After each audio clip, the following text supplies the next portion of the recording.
Ang kwentong ito ay hango sa totoong buhay. Mula ito sa isa nating kabayan na itago na lang natin sa pangalang Caramon. Taong 1970, Bulacan. Sa paanan ng Apong Kulot, sa isang taniman na tinatawag na Sitio Antonio, nakatira si Caramon, isang matandang magsasaka na kilala sa buong paligid bilang bulag pero nakakakita. Hindi literal ang kanyang paningin. Bulag sa mga mata. Pero ang sabi ng mga matatanda, may mata ang kanyang isipan.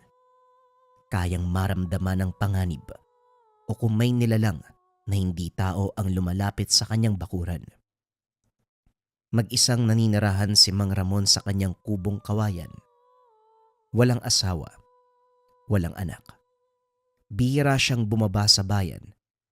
Araw-araw inaakay lang siya ng kalabaw niyang si Kalso para makarating sa taniman. Walang kuryente sa kanyang lugar, pero sapat na ang liwanag ng araw at tapang ng pakiramdam para siya'y mabuhay. Ilang linggo na ang nakalipas nang magsimulang may mga alingasngas mula sa kabilang gilid ng bundok. Sabi ng ilan, may nilalang na dumudukot sa mga hayop tuwing gabi. Una ay mga kambing, sumunod ay mga manok. Pero hindi ito ordinaryong magnanakaw dahil walang bakas ng paa, walang iniwang putik at walang ingay tuwing may nawawala. Isang gabi, habang hinihimas ni Caramon ang likod ni Kalso, may naramdaman siyang panibagong ihip ng hangin. Hindi ito kagaya ng karaniwang simoy mula sa bundok. Ito'y malamig. Masyadong malamig. May kasama din na tila bulong na hindi mula sa tao. Nakikiramdam ang lupa, Kalso. May kasamang takot ang hangin. Tumaas sa mga balahibo sa batok ng kalabaw. Inilapit ni Caramon ang kamay sa lupa. Wala pang ulan, pero tila may dumadaloy na lamig mula sa ilalim. Biglang nagliyab ang pakiramdam niya. Parang may matang bumubukas sa kanyang kalooban. May mga yabag sa palayan, pero hindi sa lupa ang bigat. Para silang dumaraan sa ere. Kinabukasan, bumaba si Caramon sa dulo ng kanyang lupa kung saan may maliit na ilog. Doon naramdaman ang kakaibang enerhiya. Ang pakiramdam niya ay may gumagalaw sa paligid ng gabing daan. Isang binatang nagngangalang Turo ang dumalaw sa kanya. Anak ito ng yumaong kumpare. Galing bayan, may dalang isdang pinaksiw at tinapay. Gusto sana nitong humingi ng payo kung dapat bang lumipat na sila ng baryo dahil sa mga nawawalang hayop. Caramon, hindi po ako naniniwala kagad sa mga kwento-kwento. Pero ang tatay ko, dati niyong kainuman, palaging sinasabi sa amin na kayo raw ang nakakaramdam kung may masama sa paligid. Hindi ko kailangan ng mata para makita kung may baluktot sa paligid. Iba ang kilos ng lupa ngayon. Turo, hindi gutom ang sanhi ng pagkawala ng mga hayop. Parusa ito. Parusa? Kanino po? Sa mga sakim, sa mga hindi marunong magbigay galang sa kabundukan. Kung sino man ang nagputol ng punong libingan sa taas ng Antonio, siya ang tinatawag ng nilalang. Natigilan si Turo. Kamakailan lang may dayong nagngangalang Mang Lander na bumili ng ilang bahagi ng kabundukan para gawing taniman ng tubo. Walang pasabi. Pinutol nito ang matatandang balete sa gilid ng bangin. Ang sabi ng mga matatanda, doon daw naninirahan ang mga espiritu. Caramon, si Mang Lander. Siya po ang nagputol ng balete. Kaya pala may mata ng agila sa panaginip ko. Tila isang nilalang na nilikha ng himagsik ng hangin at usok. Mabilis, mahaba ang anino at ang mga mata ay parang apoy na galit. Tumahimik ang paligid. Hangin lang ang gumagalaw. Hindi na kumibo si Turo. Sa isip niya tama si Caramon. Simula nang dumating ang dayuhan, parang may puwersang gumising sa bundok. Hindi na ito ang simpleng lugar na tinitirahan nila noon. Bumigat ang hangin sa sitio Antonio. Bawat gabi ay tila may humihinga sa paligid na hindi tao, hindi rin hayop. Sa tuktok ng taniman sa gilid ng kakahuyan, tahimik na binabantayan ni Caramon ang kanyang lupa. Isang gabi, habang hinihimas ang likod ng kalabaw na si Kalso, biglang kumadyot ito. Nanginig ang katawan. Hindi ito takot lang sa insekto, ibang kilabot ang naramdaman. Kalso, hindi tayo nag-iisa ngayong gabi. Dahan-dahan niyang inabot ang itak sa tabi ng poste. Luma na ito, gamit pa ng kanyang ama. Hindi niya ito ginamit bilang armas sa loob ng maraming taon. Pero ngayong gabi, parang hinihiling ng paligid na siya ay muling humawak nito. Sa hindi kalayuan ay may gumalaw. Tila usok na hindi lumalayo sa lupa. Walang yabag, walang huni. Pero ramdam ni Caramon ang presensya. Mabigat, mainit sa loob, malamig sa balat. Hindi ako ang hinahanap mo. Hindi ako ang may kasalanan sa lugar na ito. Hindi siya umaasa ng sagot at wala nga siyang narinig. Pero ang hangin ay tila tumigil. Walang gumagalaw. Ang mga kuliglig ay natahimik. Parang buong taniman ay huminto upang makinig sa kanyang tinig. Nang sumunod na araw muling dumalaw si Turo, anak ng dating kaibigan ni Caramon. May dalang tinapay at mainit na kape. Ngunit mas mabigat ang dala niyang balita. Caramon, may patay sa kabilang dulo ng kabundukan. Yung lalaking kasama ni Mang Lander. Wala namang sugat, pero nakanganga. Parang nakakita ng kung ano. Hindi to kinagulat ni Caramon. Ilang gabi na niyang nararamdaman ang presensya ng nilalang. Isa itong anyo ng galit na kalikasan. Tahimik pero marahas kung kinakailangan. Kapag tinanggal mo ang puso ng kagubatan, huwag mong asahang mananahimik ang paligid. Ang punong balete sa itaas, pinutol nila. Doon na nirahan ng mga nilalang ng bundok. Si Mang Lander po ang nag-utos nun. Pinapatayo na rin niya ang mga makina para sa tubo. Baka siya ang pinupunteriya ng nilalang. Hindi lang siya, maging ang mga sumusuporta sa kanya. Pati ang mga tumatahimik habang winawasak ang ugat ng lupa. Mula noon, si Toro ay hindi na bumalik pa sa bayan, nanatili sa paligid ng taniman. Tuwing gabi dala ang gasera at itak. Binabantayan niya ang paligid. Isang gabi, nakita niya ang nilalang. Hindi buo ang anyo. Ngunit malinaw sa paningin. Maitim na anino na may mahabang pakpak. Parang usok na nabuo sa hangin. Hindi ito lumapit sa kanya. Hindi rin siya inatake. Tumigil lamang ito sa sanga ng puno, nagmasid at saka nawala. Kinabukasan pinuntahan muli ni Toro si Caramon. Caramon, nakita ko siya. Hindi siya gumagalaw. Hindi rin nagsasalita. Pero parang tinitimbang niya kung sino ako. Ang mata ng agila ay hindi para sa lahat. Ang mga tao may tinatagong itim sa puso ang kinakalaban nito. Ikaw, Toro, baka sinusubukan ka lang. Nang gabing iyon, hindi na natulog si Caramon. Sa halip na upo siya sa tabi ng apoy sa kanyang harapan. Binuksan niya ang isipan. Pinakiramdaman ng paligid. Sa kanyang diwa muling lumitaw ang nilalang. Mas malinaw na ngayon. Parang may katawan, pero yari sa usok. Ang mga mata nito ay dilaw, matalim at hindi kumukurap. Isang imahe ang dumaan sa kanyang isipan. isang batang umiiyak sa gitna ng nasusunog na bahay.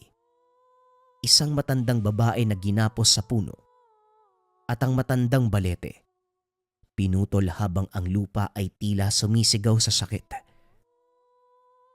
Kaya ka narito, hindi dahil sa gutom, kundi dahil sa galit. Galit na hindi mo maibuntong noon pa. Tumayo si Caramon. Mabagal ngunit buo ang loob. Alam niyang hindi sapat ang mga salita upang pigilan ang galit. Pero kailangang may magsalita. Kailangan may magpakita na hindi lahat ng tao ay walang pakialam.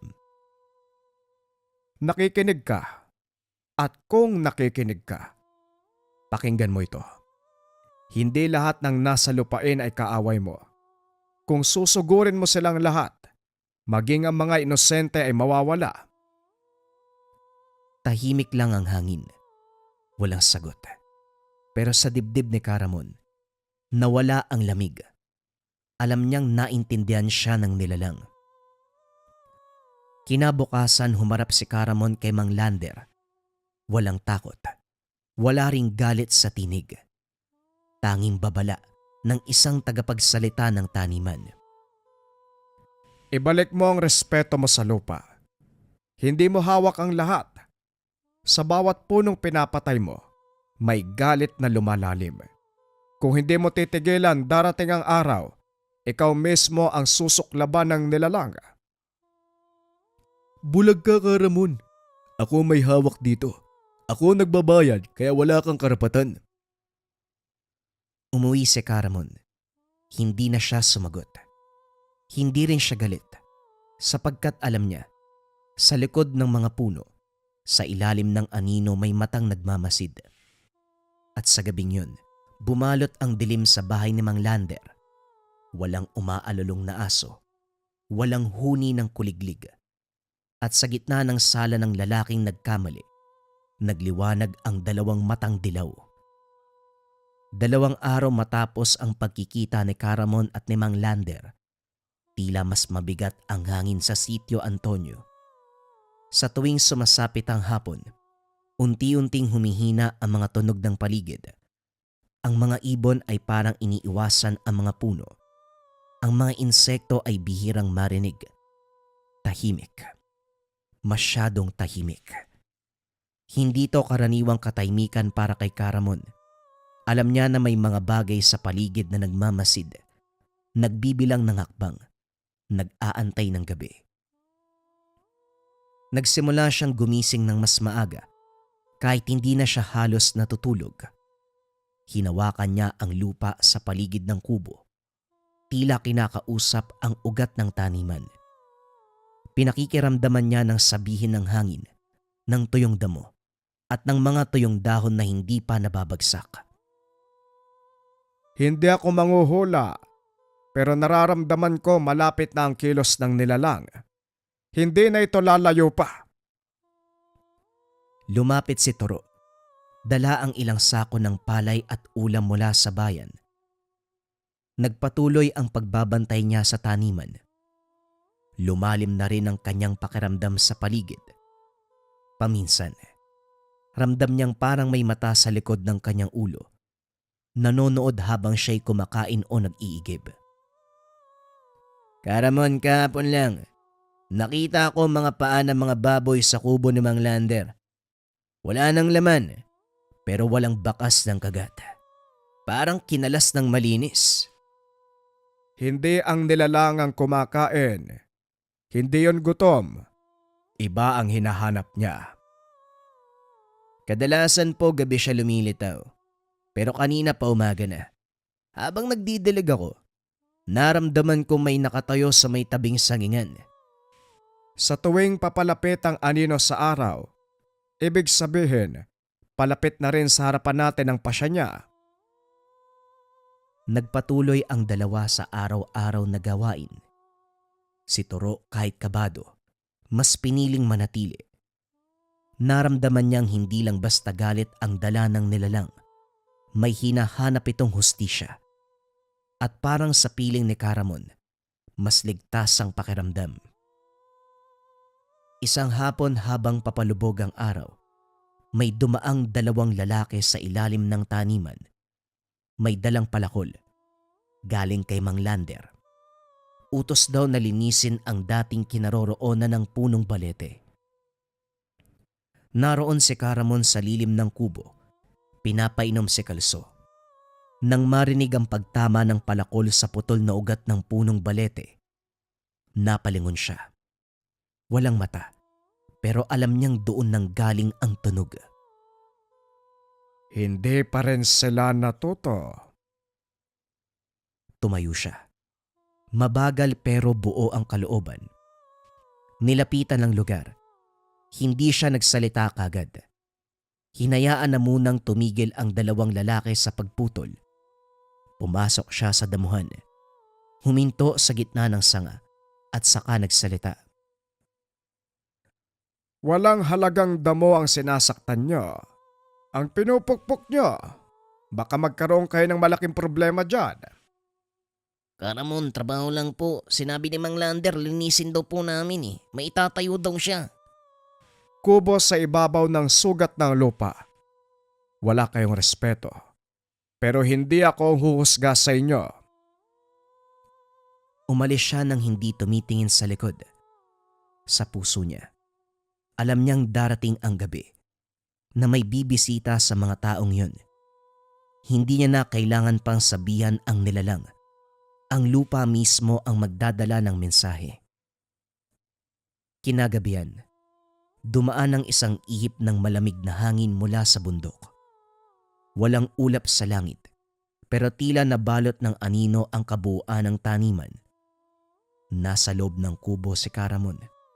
Nakasandal sa kawayan. Pinikit ang mga mata.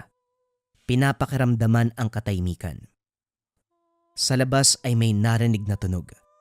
Hindi kaluskos ng dahon, kundi yabag ng tao. Parang sigaw o iyak ng ibon na nawalan ng pugad. Mahinang mahina, pero pasok na pasok sa tenga ng mga gising ang pakiramdam. Si Turo, na noon ay nakahiga sa may silong, biglang bumangon at tinignan ng taniman. May nakita siyang anino sa itaas ng punong kawayan, dalawang mata na dilaw. Tinitigan lang siya nito, pero hindi siya nilapitan. Tumingin ito sa direksyon ng bahay ni Mang Lander. Sa oras din na yun, bumalot ang ingay sa may dulo ng taniman. May sigaw, may klilang. Naging katahimikan. Kinabukasan natagpuan ng isa sa mga lalaking tagaputol ng balete. Wala ng buhay. Natagpuan sa paanan ng puno ng saging. Wala ring sugat. Ang bibig ay nakanganga. Ang mga mata ay dilat na dilat. Nang mga sumunod na araw, walang naglakas ng loob na bumalik sa lugar ng pinutol na balete. Si Mang Lander ay hindi lumabas ng bahay. Ang mga baril ng mga tauhan ay lagi ng bitbit. Kahit pag pumupunta sa banyo, pero walang silbi ang sandata kung ang kalaban ay usok na may galit. Sa gitna ng taniman, si Caramon ay lalong tumahimik. Hindi na siya nagsasalita ng mahaba. Hindi na rin siya palangiti katulad ng dati. Para bang may pasang bigat ang kanyang puso. Sa bawat gabi, may bahagi ng taniman na natututo, pero may mga tao pa rin na pilit na binubulag ang kanilang sarili. Walang sinagot si Turo, pero sinamahan siya ni Caramon sa pagbabantay. Sa mga gabing maulan, sa mga gabing tahimik, pareho nilang pinagmamasdan ng lupa. At sa bawat araw na lumilipas, mas lumalalim ang koneksyon ng matanda sa nilalang. Hanggang isang umaga, nakita ni Caramon ang kanyang taniman. May mga bagong usbong. Ang mga saging ay muling namunga. Ang mga ibon ay bumalik sa puno. Parang naghilom ang isang sugat. Tahimik ang taniman, pero hindi pa tapos ang lahat. Matapos ang gabi, muling lumitaw ang nilalang sa dulo ng taniman. Hindi kagad bumalik ang katahimikan. Habang natutulog si Caramon sa loob ng kanyang kubo, bumigat ang paghinga. Hindi dahil sa pagod, kundi dahil sa panaginip. Sa kanyang panaginip, nasa gitna siya ng tuyong taniman. Patay ang mga damo. Itim ang langit. Sa gitna ng lupa ay may ugat na gumagalaw. Parang ahas na pilit umaahon mula sa ilalim. At sa dulo ng ugat na yun, may nakaupong matandang babae. Nakayuko, nakasuot ng basahan. Pero ang mata, pareho sa nilalang. Dilaw, matalim, na tila umaabot hanggang kaluluwa. Ramon, tinanggap mo ang paningin, pero hindi mo pa tinatanggap ang tungkulin. Sino ka? Ako ang alaala ng unang tagapangalaga. At ikaw ang huling natitirang mata ng taniman. Hindi ako tagapangalaga. Isa lang ako magsasakang natutong makiramdam sa lupa. Hindi sapat ang makiramdam. Kailangan mong pumagitna. Dahil kung hindi mo pipigilan ng galit, lahat ay lalamunin ng lupa. Biglang nagdilim ang panaginip at mula sa ilalim ng tuyong lupa, isang sigaw ang umalingaw-ngaw. Hindi sigaw ng tao, hindi rin sigaw ng hayop, sigaw ng lupa. Basag, bitak, at galit. Nagising si Caramon na pawis, humihingal. Ngunit sa labas tahimik ang gabi. Si Toro ay mahimbing pa rin sa silong. Si Kalso, nakaiga sa tabi ng kubo. Pero sa paligid, tila mas malapot ang hangin, mas mabigat ang katahimikan. Kinabukasan pinunta ni Caramon ang dulo ng taniman kung saan unang nakita ang nilalang. Sa pagitan ng mga tubo, may tumubong halaman. Hindi to karaniwang pananim. May daon nitong makapal, parang balat ng ahas. At ang bulaklak, itim, ngunit sa gitna ay may dilaw na mata. Hinawakan niya ito. Wala namang nangyari. Pero nang ilapat niya ang palad sa lupa, naramdaman niyang may ritmo. Para itong puso na tumitibok. Buhay ang lupa. At ang nilalang, tila hindi lang basta gante ang bitbit. May panibagong mensahe. Kaya mo rin palang magtanim. Hindi lang pumatay. Ilang araw pa may dumating na matandang babae sa Sitio Antonio.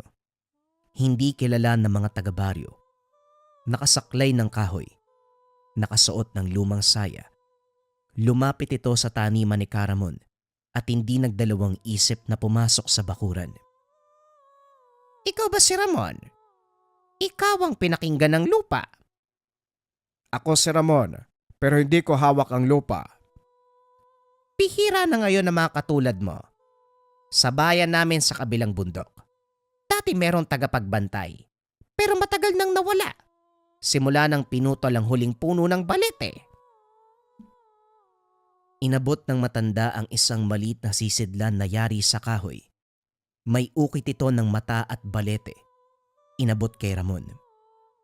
Dito nakatago ang alikabok ng huling tagapagbantay. Hindi to abo ng katawan, kundi ugat na pinutol. Dito nag-ugat ang galit, pero baka dito rin magsimula ang kapayapaan. Umalis ang matanda na hindi na muling nagsalita. Sa loob ng kubo binuksan ni Caramon ang sisidlan. Amoy abo. Amoy lumang kahoy. Pero nang ilagay niya ito sa lupa, natuyo ang paligid. Biglang bumalot ang katahimikan at sa kanyang pandinig, may boses na dumaan sa isipan. Pagod na akong manakot. Turuan mo kong manahimik. Napaupo si Caramon. Wala siyang mata. Pero sa loob ng isipan niya, lumilitaw ang larawan ng taniman. Dati berde. Ngayon unti-unting nabubuhay muli. Hindi pa tapos ang galit, pero may bahagi ng lupa ang nagsisimulang huminahon. Nang gabing iyon, habang natutulog si Toro, lumapit si Caramon sa may gilid ng taniman. Dinukot niya ang sisidlan. Ibinaon sa gitna ng mga bagong sibol. Hindi siya nagdasal. Hindi rin siya nagdasal ng laban. Bumulong lamang siya. Kung mapapatawad mo ang lupa, baka mapatawad mo rin ang sarili mo. Doon niya naramdaman ang bahagyang ihip ng hangin. Banayad, hindi malamig, hindi mabigat. Sa una ay akala niya guni-guni, pero sa pagitan ng mga tubo, nakita ang anino ng nilalang. Nakatayo lang, pero hindi naggalit ang presensya. Wala na ring apoy sa mata, kundi liwanag na tila pagod. Tumalikod si Caramon. Hindi niya na kailangang kausapin ito. Hindi na rin niya kailangan tapusin ang usapan dahil minsan, ang tunay na kapayapaan ay nagsisimula sa pagtalikod sa gulo. Kinabukasan, sa ilalim ng tahimik na araw, isang bagong sibol na bulaklak ang lumabas. Hindi kulay dilaw, hindi rin itim, kulay berde na parang bagong dahon. Lumipas sa mga araw, akala ng ilan sa baryo na tapos na ang kaguluhan. Wala nang nawawalang hayop. Wala na ring katawan na natatagpuan sa umaga. Bumalik ang katahimikan. Pero para kay Ramon, ang katahimikan ay hindi laging kapayapaan. Minsan, ito ang pinakadelikadong bahagi bago dumating ang tunay na sakuna. Pagkabangon niya, hinahaplos ang lupa. Wala siyang sinasabi pero nakikinig siya. Sa kanyang pakiramdam may inipon ang lupa. Parang may galit na hindi pa lubusang nailalabas. Isang hapon, habang pinapainom niya si Kalso, dumating si Turo. Madungis ang damit. Tumakbo mula sa bayan. Walang dalang tinapay, walang ulam, pero purong kaba ang muka. Caramon, si Mang Lander. Umalis kanina papuntang sentro para bumili daw ng bagong makina. Pero bago siya nakalayo, may sumabog na gulong ng sasakyan. Walang tumama, walang pako, pero parang may humila mula sa ilalim ng lupa. Hindi lang puno ang binubuhay nila para wasakin. Binabarena nila ang ugat. At ngayon, ugat na ang sumasagot.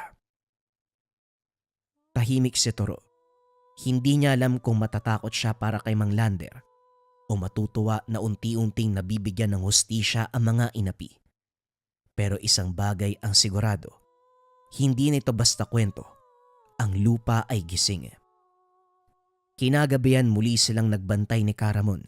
Sa gitna ng gabi, may mga tunog sa ilalim ng lupa. Hindi lindol, hindi kaluskos, parang may humihinga sa ilalim ng taniman.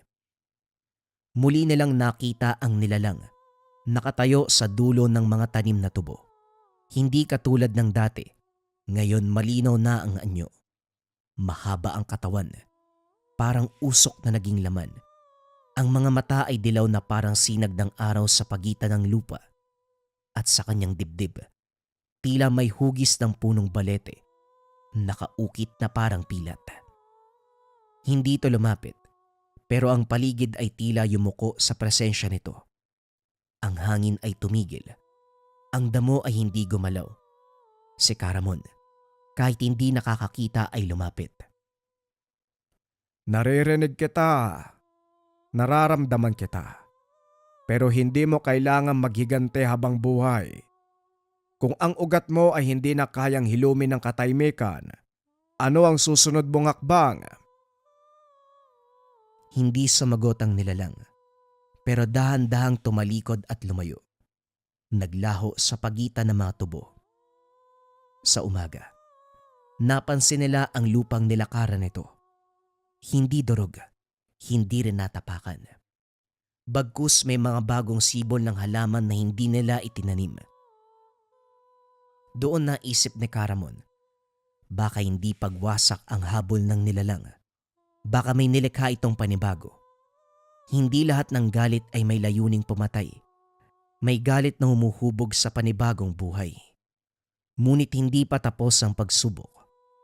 Sa kabilang bahagi ng kabundukan ay may bagong negosyanteng dumating. Galing Maynila, may balak na gawing resort ang bahagi ng gubat. Nag-ipon ng ilang taga-baryo. Dinala ang balita kay Caramon. Gusto nilang malaman kung dapat bang hayaan o pigilan. Karamon, hindi po namin alam ang gagawin ang sabi nila. Meron daw permit galing bayan. Pero natatakot kami baka kung ano mangyari sa amin eh. Hindi ko masusugpo ang darating, pero pwede ko kayong balaan. Huwag niyong galitin ang kalikasan. Mamamatay kayo. Ilang araw pa dumating ang mga truck. May dalang materyales. May mga taong naglalakad na parang walang respeto sa paligid. Pinuputol ang mga halaman. Nagtatawanan sa lilim ng matandang puno. Nang gabing iyon, si Caramon ay muling pumikit sa harapan ng apoy. Inilapad ang palad sa lupa at sa kanyang diwa. May naririnig na panibagong tinig. Hindi galit, kundi pakiusap. Ano ang dapat gawin? Hindi niya alam kung mula ito sa nilalang o sa mismong kalikasan. Pero sinagot niya ito. Ipakita mo na kaya mong huminto. Hindi lang puro pagwasak. Kung hindi ka titigil, baka pati kabutihan ay mawala. Kinabukasan, walang dumating na masama. Pero ang mga trabahador ng bagong proyekto ay isa-isang umalis. Hindi dahil sinabihan, hindi dahil may napahamak, kundi dahil sa gitna ng gabi. Lahat sila ay nagising sa iisang bangungot. Isang nilalang na may matang dilaw. Humihinga sa harapan nila. Tahimik lang, pero malinaw ang mensahe. Umalis ang negosyante. Naiwan ang lupain. Walang resort. Walang nasira. Ang kagubatan ay natahimik. Sa taniman ni Caramon, muling hinihimas ang alagang kalabaw na si Kalso. Ang mga tanim ay muling namunga. Si Toro ay patuloy pa ring nagbabantay. At ang nilalang ng kalikasan, hindi na muling lumitaw. Pero sa tuwing umiipang hangin, sa bawat galaw ng dahon, alam ni Caramon na nandyan ang nilalang. Tahimik, gising at nagbabantay. Handang dumepensa kung sakaling lalapastanganin ang kalikasan. Bagong kwento pa rin ang kasunod mga kabayan, huwag na nating patagalin pa. Simulan na ang storya. Ang kwentong ito ay hango sa totoong buhay. Mula ito sa isa nating kabayan na itago na lang natin sa pangalang Jeric. Taong 1998, Davao. Magmula nang mamatay ang mga magulang, hindi maalis sa binatang si Jeric ang galit sa duwende. Bawat punso na makikita ay winawasak, sinisira.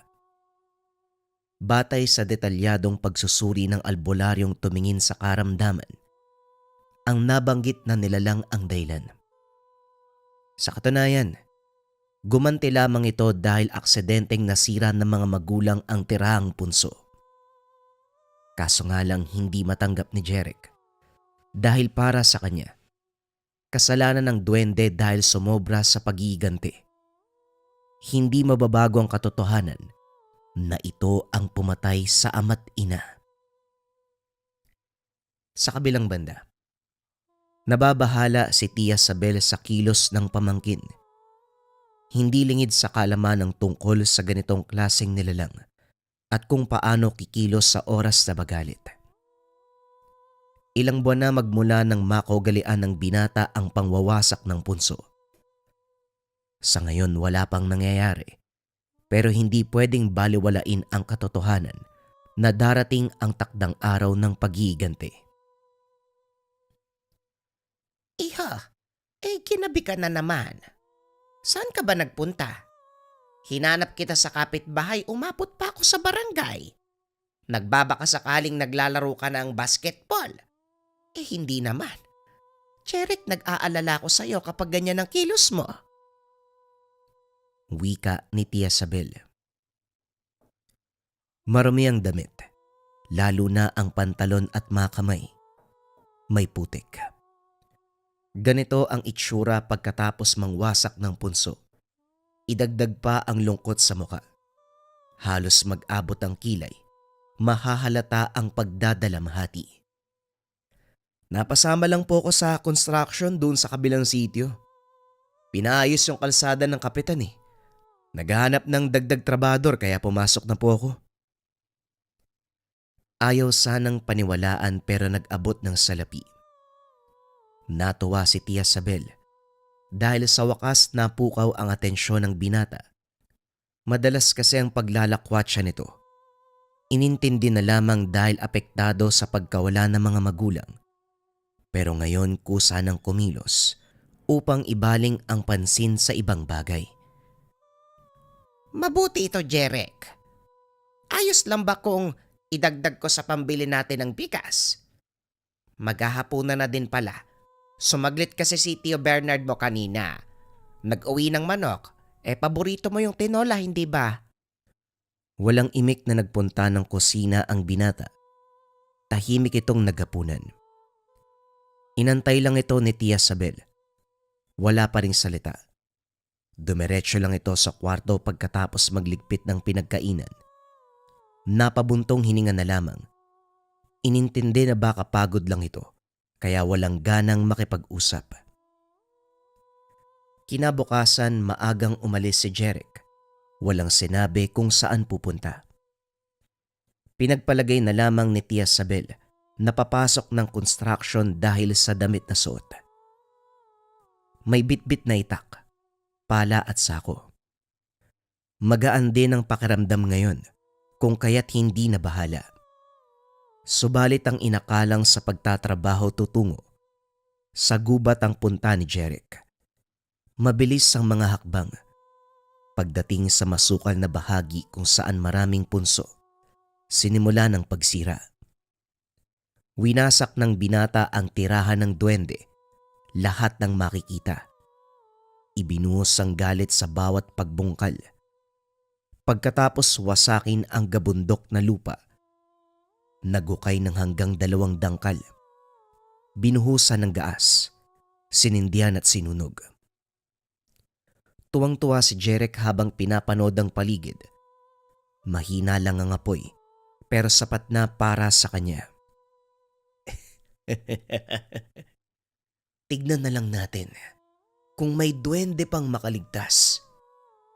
Pinatay niyo mga magulang ko, kaya papatayin ko rin kayo. Ubusin ko ang lahi nyo. Kahit gaano pa kayo karami. Nawala ang tuwa nang biglang bumuhos ang ulan. Kasabay ng pagtalikod ay naapula ang apoy. Gayunpaman, hindi pa rin ang hinayang dahil nagawa ang sadya.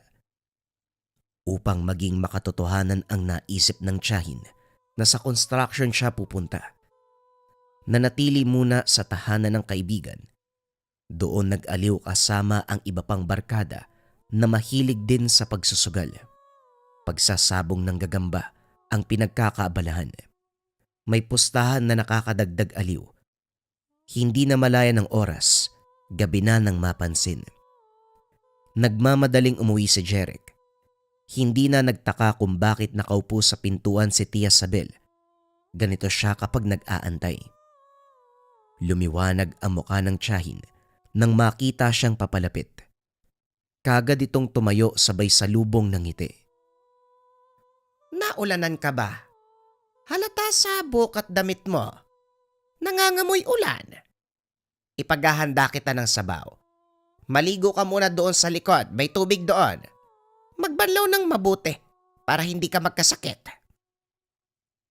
Sumunod si Jeric. Isinabit ang gasera sa dingding at saka naligo. Sa kalagitnaan hindi mapakali nang mapansin na parang may nakatingin. Hindi rin makita kung merong tao dahil madilim. Mayabong ang mga halaman. Siksikan ng mga puno ng saging at iba pa. Kaya mahirap hagilapin kung may nagtatago o wala. Pinalampas ito. Pero sa paglipas ng ilang sandali, lalong lumakas ang kutob ng binata. Damang-dama ang mabigat na presensya, kaso hindi malaman kung nasaan. Panay ang paglinga sa paligid, pero walang nahanap ang mata. Kaluskos ng dahon lang din ang maririnig. Nang tumagal, lakas loob na nagsalita si Jeric. Kung may tao man dyan, magpakita ka. Huwag kang timang na nagtatago para manakot. Hindi ka nakakatawa. Kapag hindi ako nakapagpigil, wawasakin ko yung ulo mo. Paninhindak ng binata. Nang masipat ang nakasabit na maso, nilapitan niya. Tinangkang kunin kaso mahigpit ang pagkakatali ng hawakan. Ibinaling na lamang ang pansin sa paligid. Sa puntong ito, may yabag na naririnig. Pahinto-hinto na parabang naghahanap ng tamang pwesto. Sa ihip ng hangin, napasinghap si Jeric sa lamig. Kunot noo dahil biglang uminit ang pakiramdam na parabang may dumamping apoy sa balat. Kasunod nito, ang paghiyaw ng matinis na boses. Sa gulat ay dali-daling pumasok ng tahanan ng binata. Dumiretso na rin ng kwarto para makapagbihis. Sumilip sa bintana. Nakapwesto ito sa pinagliguan kanina. Sinuri ang paligid kaso madilim lamang ang nakikita. Iwinaksi na lang din. Nagtungo ng kusina para kumain. Sa kalagitnaan ng hapunan panay lingon sa bintana, hindi maunawaan ni Jeric ang sarili. Pakiramdam niya may nakatingin sa bandang iyon. Napansin ito ni Tia Sabel.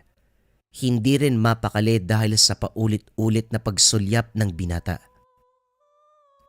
May problema ba, Jeric? Kanina ka pa tumitingin sa bintana. Wala naman po, Tia, may tinitignan lang. Mauna na po kayo matulog. Ako na po magliligpit. O sige, kung hindi na kaya ng mga mata mo, inaantok ka na kasi oh. Sa planggana mo na lang ilagay ang pinagkainan. Bukas ko na huhugasan. Tumango ang binata. Nang siya na lamang ang naiwan sa kusina, dali-daling binuksan ang bintana para silipin ang labas. Sa puntong ito, may anino ng taong rumehistro sa lupa. Kaso nga lang, walang kahit na sinong nakatayo. Tanging anino lamang ang naroon. Kasabay nito ang mabigat na presensya. Batay sa anino isang matandang lalaki. Mahaba ang balbas. Mataba. Malaki ang pangangatawan. Trianggulo ang hugis ng sombrero. Nakatindig lang ito at hindi gumagalaw. Tinitigang mabuti ni Jeric ang anino hanggang sa unti-unting luminaw ang muka. Kaso nga lang, hindi kayang titigan. Nakakakilabot ang itsura. Kagad siyang nagsara ng bintana at kabadong tumakbo patungo ng silid. Hindi pa rin mapakali dahil parang nasa malapitan ng nilalang. Idagdag pa ang paulit-ulit na pagsagi ng itsura nito sa isipan. Kulubot ang muka. Makapalang mga kilay. Mahaba ang balbas. Makapalang labi. Malaki ang ilong. Naglalabasan ang malalaking ngipin. Nanlilisik ang itim na mga mata. Kahit anong pagwaksi ay hindi pa rin nawawala. Nahirapan sa pagtulog dahil sa ideyang baka bigla itong lumitaw. Kahit pikit o mulat, nakikita pa rin ang pagmumukha nito. Hindi nakatulog hanggang sinikata ng araw. Nagulat si Tia Sabel sa pagbungad ng pamangkin. Sobrang lalim ng mata nito at halatang walang tulog. Walang gana sa pagkilos dahil pagod. Pabagsak itong naupo sa harapan ng mesa. Jeric, kung ibang tao yung makakakita, iisiping sabog ka eh. Ano bang nangyari? Nagpuyat ka ba? Hindi po ako nakatulog kagabi, parang ginugulo ko ng demonyo eh. May itsura akong nakikita pero hindi ko alam kung totoo ba o baka pinaglalaroan lang ako ng isipan ko eh. Natigilan si Tia Sabel. Kunot noong napatitig sa pamangkin. O baka naman tinamaan ka lang ng lagnat. Pawak nga sa noo mo. Hindi ka naman mainit ah. Kagabi baka mo, sana ginising mo ko. Sandali, maggatas ka, huwag ka magkape. Maggugulay din ako ngayon para manumbalik ang lakas mo. May lakad ka ba? Ay siguro wag ka na munang umalis, magpahinga ka muna. Igigit sana ni Jeric na nagkakamali ito ng inakala. Kaso wala ring lakas para magsalita. Hinayaan na lamang ang tiyahin na asikasuhin siya. Naghain ng gulay, sabaw, pati na ang inalagaang manok ay kinatay para lang merong maibigay. Nangutang pa ito ng tinapay at biskwit sa tindahan para lamang may mapakain sa kanya. Napabuntong hininga ang binata. Pagsapit ng hapon dumating ang chewing si Bernard. Maging ito man ay nag-aalala sa kalagayan ni Jeric. Hindi kasi makapagsalita. Nangihina. Pagod na pagod. Babalik sana kagad sa trabaho pero lumiban muna para mapagtuunan ng pansin ang binata. Walang anak ang mga ito, kaya siya na ang naturingan. Kahit 18 taong gulang na, parang bata siya kung mag-alala ang mga ito. Muli, hindi makapagreklamo dahil maging boses ay ayaw makisama. Lumipas sa mga araw na ganun pa rin ang sitwasyon. Hindi makakilo si Jeric. Umabot sa punto na nakahiga na lamang o nakaupo. Tango at iling ang nagagawa dahil hindi makapagsalita. Kinakabahan na si Tia Sabel, maging si Tio Bernard. Hindi maiwasang isipin na baka ginantian ng binata dahil sa pangwawasak nito sa punso. Bernard, alam mo ang tungkol sa mga duwende. Minsan ka na rin nabiktima ng mga ito. Sa tingin mo ba kumilos na sila at binalikan si Jeric? Sabel, masyado ka nag-iisip ng masama. Baka resulta lang yan ng hindi pagkain sa wastong oras. Ilang beses na siyang nalipasan Nagpapaulan pa. Ikaw na nga mismo nagsabi, kung minsan napapansin mong madaling araw nang bumabalik yan. Malay natin dahil sa kakulitan, naapektuhan ng kalusugan. Hayaan mo. Luluwas ako ng bayan. Meron akong kakilalang doktor doon sa sentro. Magtatanong ako kung anong pwedeng ibigay na gamot. Magtiwala ka lang Gagaling yan si Jeric. Kahit ganyan ang batang yan, alam kong malakas yan. Nagpaalam na ito para magtungo sa bayan. Si Tia Sabel, ipinagpatuloy ang naudlot na gawaing bahay. Si Jeric sa kabilang banda, nakaupo sa bakuran, sa lilim ng puno. Tahimik na pinapanood ang naghahabulang manok sa unahan. Hindi nagtagal ay may napansing figura sa hindi kalayuan. Siksikan ng puno ng gabi doon. Medyo madilim dahil nasa lilim ng naglalaki ang puno. Habang lumilipas ang sandali, naguhugis tao ang figura na parang isang bata. Kung pagbabatayan ang laki ng tao ay halos hanggang tuhod lang. Nanlaki ang mga mata ni Jeric sa nakita. Sa paggapang ng takot, nanginig ang buong katawan ng binata. Dali-daling hinampas ang upuan para maglikha ng ingay dahil parang napaparalisa ang kabuuan. Lumapit naman si Tia Sabel. Nataranta nang makita ang kalagayan ng pamangkin. Nanigas ang katawan. Mainit na mainit. Napako sa isang direksyon ng tingin. Humalinghing na parabang may gustong sabihin pero walang salita na lumalabas. Inakay na lamang ito papasok ng tahanan. Pinaypayan habang inaalalayan sa pag-inom ng tubig. Nilagyan ng bimpo ang noo. Pinahira na rin ng mainit na tubig ang katawan para maibsan ang paninigas. Inaatake ka ba, Jeric? Wala akong alam sa pagbibigay ng paunang lunas sa kalagayan katulad nito. Diyos ko, umalis pa naman ang chewin mo. Hindi mapakali si Tia Sabel. Natatakot na rin dahil imbis na bumuti, lumala ang sitwasyon ni Jeric. Namumutla na ito, nagdidiliryo. Biglang tumaas ang lagnat. Ang katawan ay naninigas pa rin. Bahagyang tumabingi ang bibig. Kahit anong pagtawag ay hindi na nakakarinig. Naluluhang pabalik-balik sa pintuan ng tiyahin. Sinisilip kung nariyan na ba ang asawa para ibalita ang kaganapan. Sa kabutihang palad, makalipas ang ilang oras ay umuwi si Tio Bernard. Hindi nag-atubiling kinarga ang pamangkin. Isinakay ng tricycle at itinakbo sa bayan. Sinuri ng doktor. Ang tanging lumabas sa resulta ay lagnat. Sa sobrang taas ng temperatura ng katawan, ito ang kinalabasan. Nang bumuti ang kalagayan matapos makainom ng gamot, pinayagan silang umuwi pagsapit ng hapon. Nagbigay na rin ng reseta. Hindi mo mapipilit ang binatang yan. Kilala mo si Jeric. Hindi pa yan nakakalimot sa sakit ng pagkawala ng mga magulang niya. Kaya aalis siya ng bahay para maglibang. Pipigilan ko pa yan sa ganung paraan siya sumasaya. Naglilibang nga ba ang bata? Ikaw na rin ang nagsabi. Ilang beses mo na siyang nahuli na nang wawasak ng punso. Alam mo, sa totoo lang, nababahala ako sa ugaling niya ni Jeric. Sa ngayon wala pa nangyayari kasi baka walang nakatira sa mga punsong nasisira niya.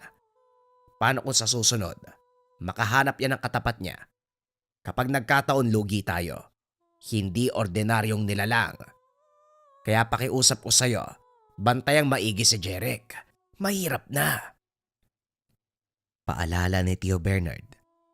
Nakagad sinang-ayunan ni Tia Sabel. Lumipas sa mga araw, gumaling si Jeric sa karamdaman. Sa haba ng pananatili sa tahanan, naisipang lumabas para maglibang. Nagpaalam siya kay Tia Sabel. Ayaw sana nitong pumayag, pero dahil sa paungulit ay wala nang nagawa. Naglibot ang binata sa lugar. Nasanay na rin sa puro halaman at puno ang nabubungaran. Dumiretso siya sa pastulan dahil malawak ang kapatagan doon.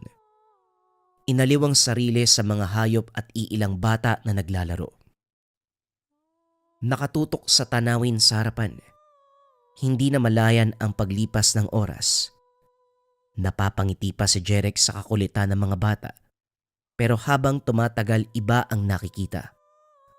Paulit-ulit na napakurap upang masiguradong hindi namamalikmata.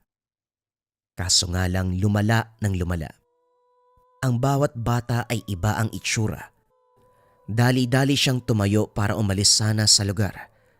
Kaso nga lang natigilan nang makita ang duwendeng nakaupo sa tuktok ng punso. Sa pagkakalam ng binata, patag lamang ang lugar. Wala ni isang punso. Pero ngayon ay meron sa harapan. Napatakip ng magkabilang tenga dahil lumalakas ang ingay ng mga batang naglalaro. Hindi normal ang mga boses, para bang dumodoble. May naririnig pa na boses matanda. Minsan may boses ng sanggol. Napabuluktot na lamang sa kinalalagyan dahil sumakit na ang pandinig. Nakakarinde ang ingay ng paligid. Idagdag pa ang nakakakilabot na halakhak ng duwende. Naalerto si Jeric nang lumapit ang nilalang. Walang pasabing sinampal. Maraming tirahan ang winasak mo, binata. Siguro naman, handa kang pagdusahan ng kaakibat na parusa. Hindi man naglakas loob ang mga kalahi ko sa paniningil sa'yo. Pues iba ko. Hindi ko mapapalampas ang paninira mo sa pinaghirapan kong bunuin. Huwag kang mag-alala. Hindi naman kita papatayin kagad Dahan-dahan lang. Hanggang sa matutunan mong pahalagahan ng mga bagay-bagay. Gawa man ng konkretong materyales o gawa ng kalikasan. Hindi ko ugali ang manghamak ng tao. Dahil nabibilang ako sa uri ng duwendeng mabubuti. Pero hindi maganda ang ginagawa mo. Magdusa ka, binata. Magdusa ka hanggang sa matuto. Sa muling pagsampal ng duwende, naramdaman ni Jeric ang unti-unting pagtigas ng kalahating katawan. Makaraan ng ilang segundo, ang kaliwang bahagi naman. Mula mata hanggang talampakan ay namanhid. Hindi makaramdam. Hindi maigalaw. Apektado maging ang pananalita at paningin ng isang mata. Nakakalakad pa naman pero halos pagapang. Natatarantang binaybayang daan pa uwi. Napasigaw si Tia Sabel nang makita siyang gumagapang sa labas. Nang lapitan, natulala sa itsura ng binata. Tabingi ang bibig, namumutla, paralisado ang kalahating katawan. Dali-dali itong inalalayan para makapasok. Hindi makausap kaya ang mga katanungan ay hindi rin maitanong. Naluluhang napayakap ang tiyahin, gayon din si Jeric na natatakot. Hindi matanggap ang nangyayari. Kinabukasan umuwi si Tio Bernard. Maging ito ay hindi makapaniwala sa naabutan. Muling pinakonsulta sa doktor. Nanatili sila ng ilang sandali sa lugar. Pinauwi rin matapos bumaba ng presyon. Hanggang doon lamang ang maitutulong dahil hindi ospital ang tinakbuhan. Isa lamang itong pampublikong klinika na limitado ang kagamitan. Sinabihan silang dalhin sa magandang ospital pero si Tio Bernard at Tia Sabel na ang umayaw. Masyado silang kapos para sa ganitong bagay. Inuwi na lamang nila si Jeric. Pinainom ng resetang gamot. Inalaga ang mabuti. Si Tio Bernard ay kumuha ng isa pang trabaho. Nagtatrabaho sa umaga, kumakayod pa sa gabi. Kinakailangang doble kita para matugunan ang gamot ni Jeric. May kamahalan. Si Tia Sabel ay tumatanggap na rin ng labada sa tahanan, pangdagdag sa gastusin. Asikasong-asikaso si Jeric na hindi na alam ng tsuhin at tiyahin ang salitang pahinga. Sinusubuan pa sa oras ng pagkain. Pinapahiran ng mainit na bimpo ang paralisadong katawan para kahit papano ay makaramdam ng kaginhawaan. Kung minsan pa, nahihimatay si Tia Sabel dahil wala ng lakas. Sa sitwasyon, unti-unting napukaw ang atensyon ni Jeric. Naluluwa sa tuwing aasikasuhin ng tiyahin at tsuhin. Hindi maiwasang sisihin ng sarili. Kaso wala siyang boses para ilabas ang saloobin. Tinapon lahat sa kalooban at tanging pag-iyak na lamang ang nagagawa. Sa kabila nito, patuloy pa rin siyang ginugulo ng duwende. Nasisipat ito sa tahanan. Kapag lilitaw, kilabot ang hatid na pakiramdam. Pipikit na lamang ang binata kapag lalapit ng husto para mukhaan siyang makarap. Pabigla-bigla. Masakit sa tuwing nagpapakita. Pero dahil walang boses ay hindi makasigaw. Hindi rin makagalaw para iilag ang sarili. Patuloy na nagtataka si Tia Isabel dahil paminsan ay namumula ang muka. Jeric, nahulog ka ba? Tumama ba ang mukha mo sa sahig?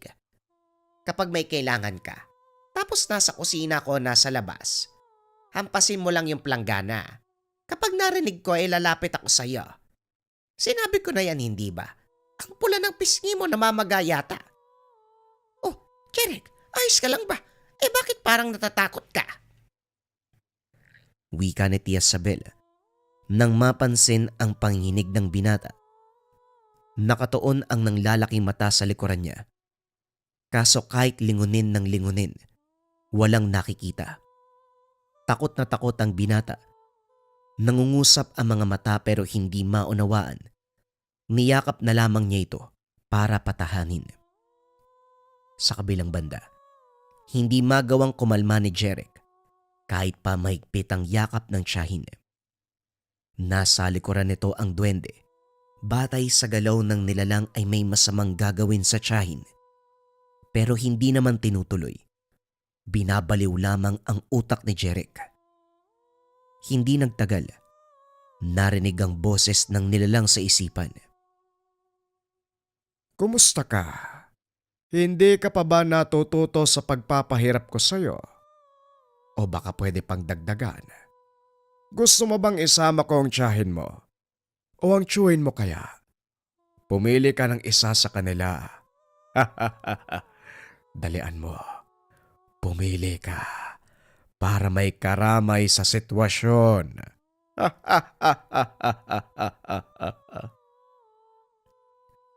Naikuyom ni Jeric ang kanang kamay pero hanggang doon lamang. Natatakot siyang magpakita ng anumang reaksyon dahil baka lalong mag-alala ang tiyuhin. Paulit-ulit siyang sumisigaw sa isipan. Pinapaalis ang nilalang. Pilit itinataboy pero nanatili ito sa tahanan. Naupo sa bintana. Patuloy na tinatakot si Jeric. Sa paglipas ng mga araw lalong lumala ang sitwasyon. Nakaratay na lamang ang binata dahil kahit ang pag-upo ay hindi na magawa. Hindi lang kalahati ang paralisado, kundi ang buong katawan. Tubig at lugaw na lang din ang tinatanggap ng sikmura. Hindi malulunok ang kanin at anumang ulam. Sabel, lumalala na ang sitwasyon ni Jeric. Hindi na madaan ang anumang gamot yan. Hindi na nga malunok eh. Kung itatakbo natin siya sa ospital, hindi rin tatanggapin dahil wala naman tayong pera. Siguro, dapat na lang natin tanggapin ang katotohanan na balang araw mawawala ang pamangkin mo. Masakit, oo. Tinuring nating anak eh, pero ano bang magagawa natin kung Diyos na ang magpapasya sa buhay niya? Wika ni Tio Bernard. Nasa sulok si Tia Sabel. Nakasubsob ang muka sa mga palad na humahagulgol. Paano kung maghanap tayo ng milagrosong santo? Baka magkaroon ng himala. Bernard, nawala na sa akin ang ina niya. Pati ba naman si Jeric na pamangkin ko? Ilang taon pa lang natin siyang nakasama tapos mawawala ka agad. Huwag naman gano'n. Huwag naman. Sabel, magmula nung unang araw na dumating sa atin ang batang yan, pinagdasal ko na sana malis sa isip ang paghihiganti sa pagkawala ng mga magulang. Kaso nga lang kahit anong pagdarasal wala namang nangyari. Labag din sa kalooban kong bumitaw. Pero kung ito ang kapalaran niya, wala tayong magagawa. Tao lang din tayo. Hindi. Ayoko sukuan si Jeric. Bahala na kung paralisado siya habang buhay. Basta wag lang siyang kunit sa atin. Aalagaan ko siya. Aalagaan ko siya. Narinig ni Jeric ang lahat ng pinag-uusapan. Sumisikip ang dibdib. Lihim na umiiyak. Makaraan ng ilang sandali lumitaw ang duwende. Napamura sa isipan ng binata nang bumungad ang nilalang. Galit na galit siya. Sumisigaw sa isip. Gustong saktan para makaganti. Inotel, may lakas ng loob ka pang magsalita sa isipan. Napakasama mo. Kahit kailan, iho, dahil yan sa katigasan ng ulo. Mamamatay ka ng maaga.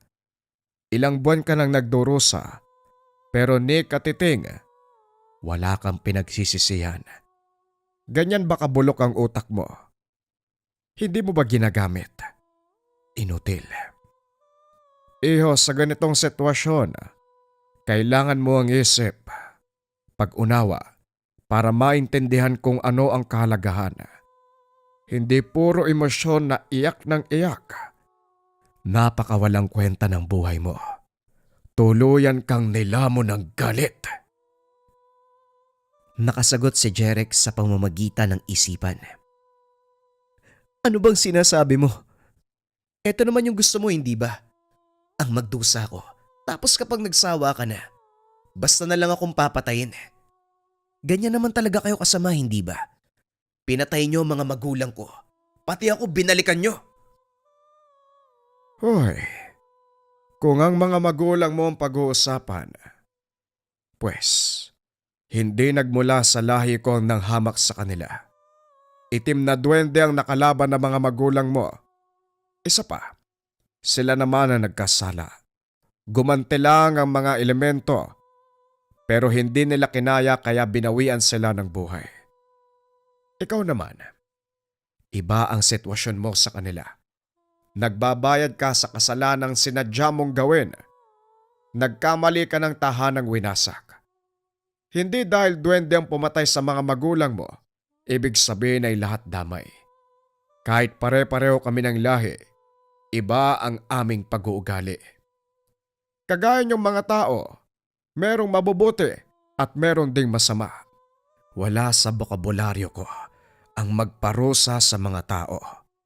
Pero dahil sa'yo, napilitan akong gawin ang bagay na ito. Hindi ka pa rin ba matututo sa lahat na nangyayari? Dahil kung wala pa rin, papatayin na lang kita. Natahimik si Jeric. Napapaisip sa sinabi ng nilalang. Habang tumatagal, unti-unting naiintindihan. Sumagi ang mga sandaling napangibabawan ng galit, ang ideyang paghiganti. Tutungo ng gubat. Maghahanap ng punso at saka wawasakin. Habang dahan-dahang nauunawaan ang lahat. Napangiti ang duwende. Wala sa sariling nahampas ito. May utak ka naman pala. Matagal lang gumana. Ganyan nga. Hindi dahil galit ka. Hindi dahil naisip mo magiganti. Susugod ka sa lugar kung saan nananahan ng nilalang na hindi naman humamak sa magulang mo. Hindi lahat ng punso dito sa mundo, isang duwende lang ang nakatira. Bawat lugar, may angkan na nakatira. Bawat angkan, may kanya-kanyang pagkakakilanlan. At sa kaso namin, hindi kami masama. Ginawa ko lang ang nararapat sa iyo upang matuto ka. Ilang beses na kami nagpalipat-lipat dahil sinisira ng itim na duwende ang tahanan namin. Hindi lang kami lumalaban, kaya pinagdidiskitan kami palagi. Nang wasakin muli, naisip kong magpakasama para turuan ka ng leksyon. Ikaw naman ugok ang hina ng kokote mo.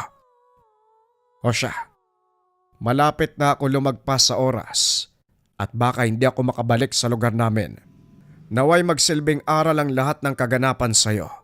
Matuto ka sa lahat ng pagkakamali mo, iho. Sa isang iglap, napapikit si Jeric nang lumiwanag ang paligid. Pagmulat ay naglaho ang nilalang. Kasabay nito ang paggaan ng pakiramdam. Hindi gumaling kagad. Paunti-unting nanumbalik ang lakas. Sa bawat araw na lumipas may pagbabago. Bumabalik ang boses. Dahan-dahang naigagalaw ang paralisadong katawan hanggang sa tuluyang naging normal. Pagkatapos ng kaganapan, nagbago ang ugali ni Jeric. Maging ang China chewing. Nagulat dahil nag-aalay ito ng pagkain at inumin sa bawat punsong mararaanan. Kung walang dala, babalikan para makapag-alay. Dahil dito, naisip ni Tia Sabel na baka nagkasala sa elemento ang pamangkin kaya nagkasakit. Gayunpaman, laking pasasalamat dahil natutunan nitong lumaban. Nalampasan ang pagsubok na hindi alam ni Tio Bernard kung paano nangyari. Si Jeric lamang ang nakakalam nito. Kung paano siya binigyan ng leksyon. Kung paano siya binigyan ng aral ng isang duwende.